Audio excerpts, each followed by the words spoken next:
നമസ്കാരം. പവിത്രമായ പേരാണ് പവിത്രൻ. പക്ഷേ പേരിലുള്ള പവിത്രത ജോലിയിലും അല്ലെങ്കിൽ മനോധർമ്മത്തിലും ഒന്നുമില്ല.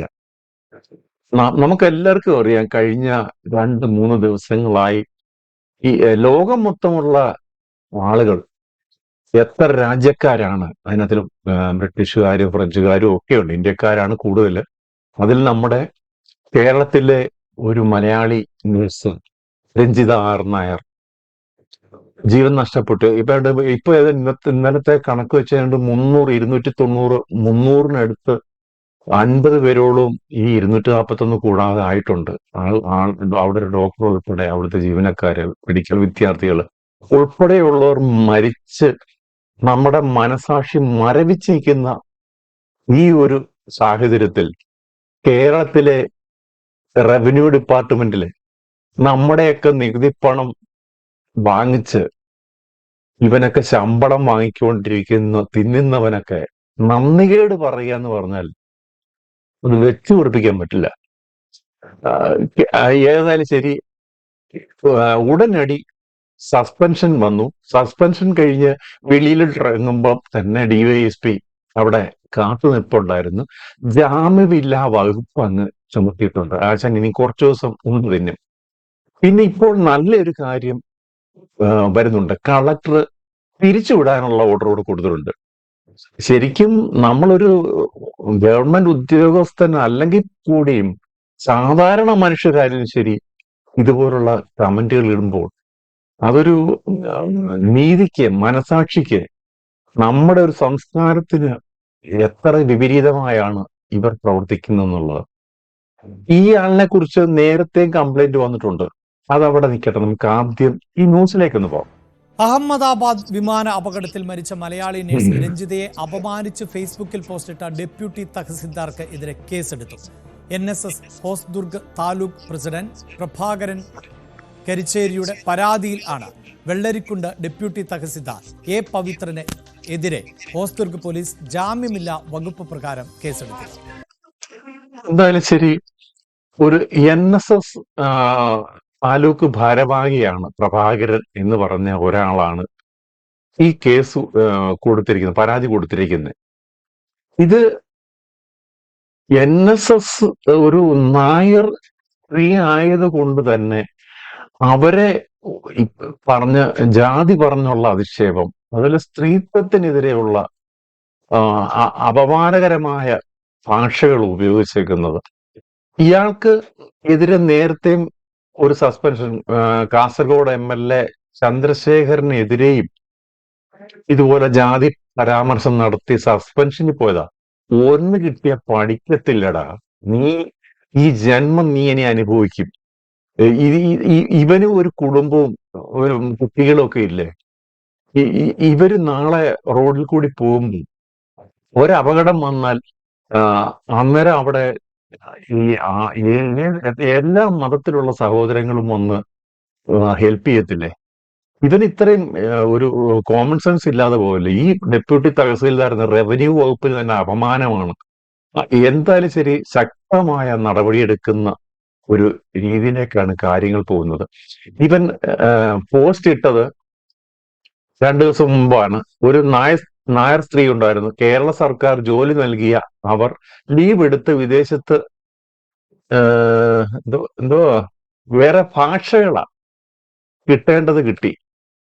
ഈ മാന്യതയില്ലാത്ത, അപ്പൊ അതിനെതിരെ പ്രതികരിച്ചവരോടൊക്കെ അവൻ വീണ്ടും പറഞ്ഞു തന്നത് നായർ സ്ത്രീകളുടെ പാരമ്പര്യം അറിയില്ലേ. പിന്നെ നമുക്ക് പറയാൻ പറ്റാത്ത ഭാഷകൾ, നമ്മുടെ സംസ്കാരത്തിനും നമ്മുടെ ഒരു ഇതിനും പറ്റാത്ത കുറെ ആളുകൾ എല്ലാ മേഖലയിലുമുണ്ട്. ജാതി പറഞ്ഞും മതം പറഞ്ഞും രാഷ്ട്രീയം പറഞ്ഞും നമ്മളെയൊക്കെ തല്ലി പോകുന്ന ഒരു വിഭാഗം ഉണ്ട്. ഏതായാലും ശരി, സ്ത്രീകൾ തന്നെ അതിനെതിരെ റാലിയും മറ്റുമായി കഴിഞ്ഞ ദിവസം ഇറങ്ങി എന്നുള്ളതാണ് സത്യം.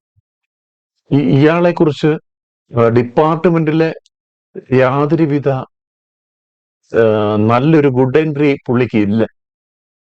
ഇനിയിപ്പം കേസും അതുപോലെ ജാമ്യമില്ലാത്ത വകുപ്പ്, സ്ത്രീത്വത്തെ അപമാനിക്കൽ, ആ ഒരു മരിച്ച ആ രഞ്ജിത നായർ എന്ന് പറയുന്ന ആ കുട്ടി, ആ സ്ത്രീയുടെ കുട്ടികള്, 2 കുട്ടികള്, നമുക്ക് ഒരു ഹൃദയം എന്ന് പറയുന്ന ഉള്ളവർക്ക്, മലയാളികൾക്ക്, രഞ്ജിതയുടെ മക്കളുടെ കാര്യം, അതുപോലെ ക്യാൻസർ ബാധിച്ച ഒരു അമ്മ, ഭർത്താവ് ഉപേക്ഷിച്ച ഒരു കുടുംബം. അപ്പോൾ ആ ആ പെൺകുട്ടി 5ാം ക്ലാസ്സിൽ ആണെന്ന് തോന്നുന്നു, ആ 10ലും 7ലും ആണെന്ന് തോന്നുന്നു. ആ കുട്ടി സ്കൂളിൽ നിന്ന് എന്തോ വന്ന വഴി അറിഞ്ഞു അമ്മയ്ക്ക് എന്തോ അപകടം പറ്റിയെന്ന് മാത്രമേ അറിഞ്ഞുള്ളൂ. വീട്ടിൽ വന്നപ്പോൾ അവിടുത്തെ കാഴ്ചകൾ കണ്ട് ഫോൺ കോളുകൾ വരുമ്പോൾ അമ്മയാണെങ്കിൽ എനിക്ക് സംസാരിക്കണം എന്ന് പറഞ്ഞ നിമിഷങ്ങളൊക്കെ ന്യൂസ് നമ്മൾ കണ്ടതാണ്. ആരുടെ മനസ്സാണ് ഇത് അലിയാത്തത്? എത്ര ക്രൂരന്റെ മനസ്സാണേലും ഒരു നിമിഷം അലിയുന്ന ഒരു നിമിഷങ്ങളാണ് ഇതൊക്കെ. എന്നിട്ട് പോലും ഇതുപോലുള്ള എന്തുവാ രാജ്യദ്രോഹികൾ എന്ന് വേണം പറയാൻ. ഇവനൊന്നും സത്യം പറഞ്ഞാൽ ഇതൊന്നും നോർത്ത് ഇന്ത്യയിലായിരിക്കണമായിരുന്നു. ഇതിന്റെ ശിക്ഷ ജനങ്ങൾ കൊടുത്തേനെ. കേരളത്തിലായതുകൊണ്ടാണ് ഇവന്മാരൊക്കെ വീണ്ടും വീണ്ടും പൊങ്ങി വരുന്നത്. അത് പോട്ടെ, ഏതായാലും ശരി, നിയമപരമായുള്ള നടപടികൾ അങ്ങനെ പോകുന്നുണ്ട്. വിമാനാപകടത്തിൽ മരിച്ച രഞ്ജിതയെ അധിക്ഷേപിച്ച ഡെപ്യൂട്ടി തഹസിൽദാർ പവിത്രൻ അറസ്റ്റിൽ. നേരത്തെ ഇയാളെ സസ്പെൻഡ് ചെയ്തിരുന്നു. അവധിയെടുത്ത് വിദേശത്ത് പോയതിന് കിട്ടിയെന്നായിരുന്നു ഫേസ്ബുക്കിൽ കമന്റ്. KV ബൈജു. ഒരു ചാനലിലും ഒരു മനുഷ്യർക്ക് അവനിട്ട കമന്റ് പച്ച മലയാളത്തിൽ പറയാൻ പറ്റത്തില്ല. എന്ത് നല്ല ഒരു സ്ത്രീയായിരുന്നു. അവരുടെ കുടുംബം പോറ്റാൻ വേണ്ടി മാത്രം ഒരു വീടെന്ന സ്വപ്നം യാഥാർത്ഥ്യമാകാൻ ഇനി കുറെ പണികൾ ബാക്കി നിൽക്കെ 2 കുട്ടികളെ തനിച്ചാക്കി. ഒരിക്കലും നമുക്ക് ഈ 300 പേര് മരിക്കുമ്പോൾ നമ്മുടെ കേരളത്തിൽ നിന്നുള്ള ഒരു സ്ത്രീ പോകുമ്പോൾ നമുക്ക് ഏറ്റവും കൂടുതൽ വിഷമം മറ്റ് എല്ലാ കാര്യങ്ങളോടും കേരളക്കാരോടുള്ള ഒരു നമ്മുടെ സ്നേഹം നമുക്ക് കാണിക്കണ്ടേ. അത് ഈ തെണ്ടി കാണിച്ചില്ല. ഈ പവിത്രൻ, അവന്റെ പേരാദ്യം, ഈ പവിത്രതയുള്ള പേരാദ്യം എടുത്ത് ഗവൺമെന്റ് ആദ്യം അവന്റെ പേര് മാറ്റിക്കണമെന്നാണ് ഞാൻ പറയുന്നത്. അത്ര നികൃഷ്ടമായ ഒരു ജീവിയാണ് ഈ പവിത്രൻ. വിവരങ്ങളുമായി ബൈജു, ഒരു തരത്തിലും ഇങ്ങനെ ഒരു സമയത്ത് നടത്താൻ പാടില്ലാത്തൊരു പരാമർശമാണ് ഇയാൾ നടത്തിയത്. നേരത്തെ സസ്പെൻഷൻ വന്നിരുന്നു. ഇതിനു മുൻപ് ഇയാൾ സമാനമായ രീതിയിൽ ജാതി അധിക്ഷേപമൊക്കെ നടത്തിയതിന്റെ വിവരങ്ങളൊക്കെ സോഷ്യൽ മീഡിയയിൽ കാണുന്നുമുണ്ട്. ഇപ്പോൾ അറസ്റ്റിലേക്കാണ് കാര്യങ്ങൾ എത്തിയിരിക്കുന്നത്. എന്താണ് വിവരങ്ങൾ? ഇപ്പോൾ ഈ ഡെപ്യൂട്ടി തഹസിൽദാർ പവിത്രന്റെ അറസ്റ്റ് രേഖപ്പെടുത്തി കോടതിയിലേക്ക് കൊണ്ടുപോയിരിക്കുന്നു. ജാമ്യമില്ലാ വകുപ്പ് പ്രകാരമാണ് ഇയാൾക്കെതിരെ കേസെടുത്തിരിക്കുന്നത്. അതായത് 153A ആക്ട്, അതായത് ജാതീയമായ സ്പർദ്ധ ഉണ്ടാക്കി കലാപമുണ്ടാക്കാനുള്ള ശ്രമം, അതുകൂടാതെ സ്ത്രീത്വത്തെ അപമാനിച്ചു എന്ന ഒരു കുറ്റം കൂടി ഇയാൾക്കെതിരെ ചുമത്തിയിട്ടുണ്ട്. എന്തായാലും ഇയാൾ നേരത്തെ സസ്പെൻഷൻ നടപടിയായിരുന്നു ആദ്യം റവന്യൂ വകുപ്പിന്റെ ഭാഗത്തു നിന്നുണ്ടായത്. അതിന് തൊട്ടു പിന്നാലെ അദ്ദേഹത്തിനിപ്പം ഇദ്ദേഹം നല്ല ഈ തെണ്ടിക്ക് ഒരു MLA അധിക്ഷേപിക്കുക, ഏത് രാഷ്ട്രീയ പാർട്ടിയിലുള്ള ആയിക്കോട്ടെ, നമ്മുടെ ഒരു റെസ്പെക്ട് ചെയ്യേണ്ട സ്ഥാനത്ത് നിൽക്കുന്ന ഒരു ജനപ്രതിനിധിയെ ഇത് ചെയ്യുക, അതിന്റെ പേര് സസ്പെൻഷൻ കിട്ടുക. അപ്പൊ ഈ സസ്പെൻഷൻ ഒന്നും പുള്ളിക്ക് ഏക്കുന്ന കാര്യങ്ങളല്ല. ഇപ്പോൾ കടുത്ത നടപടികൾ വന്നിട്ടുണ്ട്. എന്തായാലും ശരി, ലാസ്റ്റ് വന്നേക്കുന്ന നടപടി എന്ന് പറയുന്നത് നമുക്കെല്ലാം വളരെ കുറച്ചെങ്കിലും ഒരു ആശ്വാസം പകരുന്നതാണ്. സർവീസിൽ നിന്ന് പിരിച്ചുവിടുവാൻ കളക്ടർ ഒരു റെക്കമെൻഡേഷൻ കൊടുത്തേക്കാണ്. മന്ത്രി രാജനും മാധ്യമങ്ങളെ കണ്ടപ്പോൾ തുടർ നടപടികൾ കൈക്കൊള്ളുമെന്ന് പറഞ്ഞത് ഒരു വളരെ സന്തോഷമുള്ളൊരു കാര്യം തന്നെയാണ്.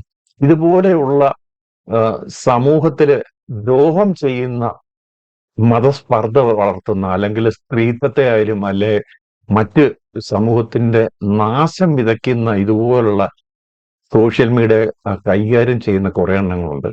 അവർക്കൊക്കെ ഉള്ളൊരു താക്കീത് കൂടിയാണ്. വിമാന അപകടത്തിൽ മരിച്ച രഞ്ജിതയ്ക്കെതിരെ മോശം കമന്റ് ഇട്ട കാഞ്ഞങ്ങാട് ഡെപ്യൂട്ടി തഹസിൽദാർ അറസ്റ്റിലായിട്ടുണ്ട്. പവിത്രനെ പിരിച്ചുവിടാൻ കളക്ടർ സർക്കാരിന് ശുപാർശ നൽകിയിരിക്കുന്നു എന്നുള്ളതാണ്. നിയാസ് റഹ്മാൻ വിശദാംശങ്ങളുമായി ചേരുകയാണ്. നിയാസ്, ഏതായാലും അതൊരു നല്ല തീരുമാനമാണ്.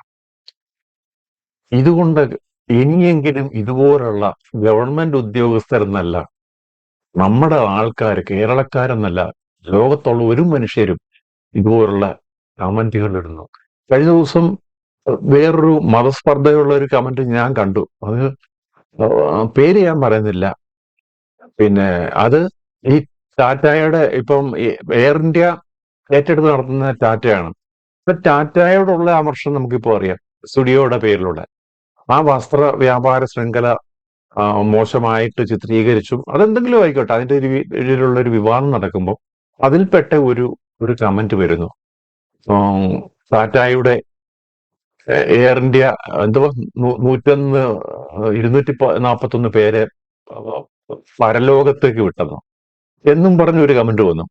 അത് ഞാനത് ഇന്നത് ശരിക്കും പറഞ്ഞ ആ കമന്റ് ഞാൻ തപ്പിയായിരുന്നു ഫേസ്ബുക്കിൽ, എനിക്ക് കിട്ടിയിരുന്നെങ്കിൽ ഇടായിരുന്നു. കാര്യം ഇത് ജനം അറിഞ്ഞ് ഈ ഇതുപോലുള്ള കമന്റ് ഇടുന്നവരെ കൂടി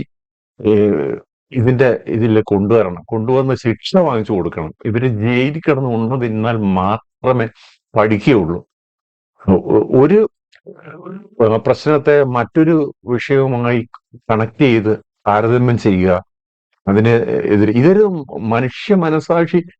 ബ്രിട്ടൻകാർ എത്ര പേര് പോയി? നമ്മുടെ ഇന്ത്യൻ പൗരത്വമുള്ള അവിടെയുള്ള താമസിക്കുന്നവരാണ് ഇതിൽ കൂടുതലും ഉള്ളത്. അതില് എന്ത് വന്നാലും നമ്മുടെ കേരളക്കാർ എവിടെയും കാണുമെന്ന് പറഞ്ഞ പോലെ തന്നെ നിർഭാഗ്യവശാല് ഒരു മലയാളി നഴ്സായ രഞ്ജിതയും ഇതിൽ പെട്ടിക്കുകയാണ്. ആ ഒരു കുടുംബത്തിന്റെ ആ ഒരു തീരാവേദന ടാറ്റ ഇപ്പം 1 കോടി രൂപയൊക്കെ പ്രഖ്യാപിച്ചിട്ടുണ്ട്. കുട്ടികളുടെ ഭാവിക്ക് അതൊക്കെ പ്രയോജനം ചെയ്യട്ടെന്ന് നമ്മൾ ആഗ്രഹിക്കുകയാണ്. അതുപോലെ തന്നെ ക്യാൻസർ വന്ന ഒരു അമ്മ, ആ കുടുംബത്തിന്റെ കാര്യത്തില് കേരള സർക്കാരും വേണ്ട നടപടികൾ എന്തെങ്കിലുമൊക്കെ ചെയ്യട്ടെ എന്ന്. നമുക്ക് നഴ്സായോണ്ട് സർവീസിൽ ഇരുന്ന് ഒരു നഴ്സായോണ്ട് ചിലപ്പം ഡൈ ഹാർനസ് ആശ്രിത ജോലി കൊടുക്കാൻ സാധ്യതയുണ്ടെന്ന് തോന്നുന്നു. എന്തായാലും ശരി, ആ കുടുംബത്തിന് എത്രയും വേഗം മറ്റു ദുഃഖങ്ങളിൽ പങ്കുചേരുന്നതോടൊപ്പം രഞ്ജിതയുടെ കുടുംബത്തിന്, ആ കുട്ടികൾക്ക് ആശ്വാസം ദൈവം തമ്പുരാൻ നൽകട്ടെ എന്ന് മാത്രം പറഞ്ഞുകൊണ്ട് നിർത്തുന്നു. നന്ദി, നമസ്കാരം.